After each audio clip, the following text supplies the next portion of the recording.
Hello everyone, it's Shane Kanto, your Wasteland reviewer, and I'm here to review All Fun and Games. And this is a new horror thriller from the directing duo of Aaron Silaboglu and Ari Costa.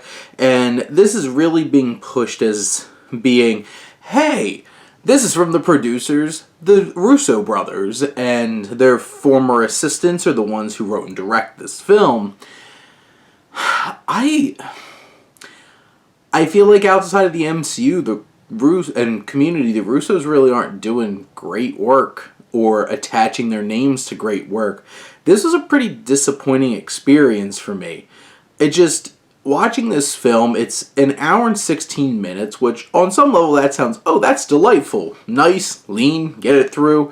Just meat and potatoes, crazy, bloody, thrilling horror film, right? And the idea here is a group of Salem teens discover a cursed knife that unleashes a demon that forces them to play gruesome, deadly versions of childhood games. That sounds like an interesting premise, but it doesn't go past a premise. Everything feels so shallow here. We don't really care about any of these characters, and to be quite frank, the three main siblings are so unlikable, and we don't really connect with them, care about them, and then when you put it in like, oh my god, they're being possessed and trying to kill people, it's just like, okay.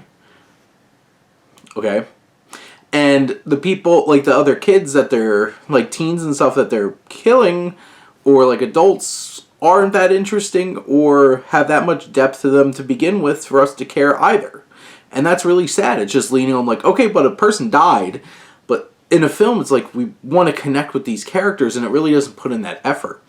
And then conceptually, it just feels a bit repetitive, and it doesn't. On some level, I don't think it really capitalizes on this concept. And then you have some really talented young actors. Asa Butterfield is a fantastic actor.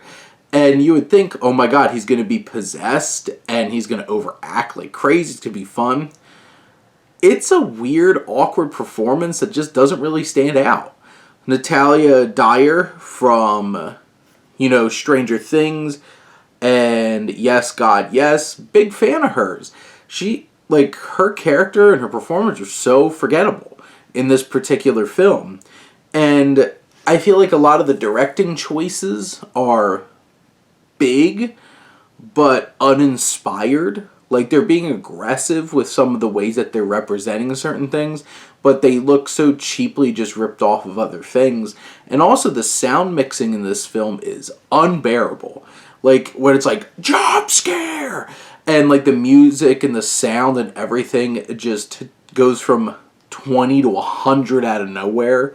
It's so obnoxious. It was hard trying to keep a volume at a place where I could hear the audio and then not get my eardrums punctured when those things happen during the film. It is creepy, it is unnerving, it has some moments throughout, it does have some redeeming qualities, but overall this just feels like a big misfire and a big letdown, especially with a young writer-director duo like this, backed by the Russos, but it just didn't click and didn't really, by the end, provide a satisfying experience despite the fact that it's lean and has a lot of potential. But those are my thoughts on All Fun and Games. Let me know what you think, and let's talk some movies. But thank you as always for tuning in and supporting your Wasteland reviewer.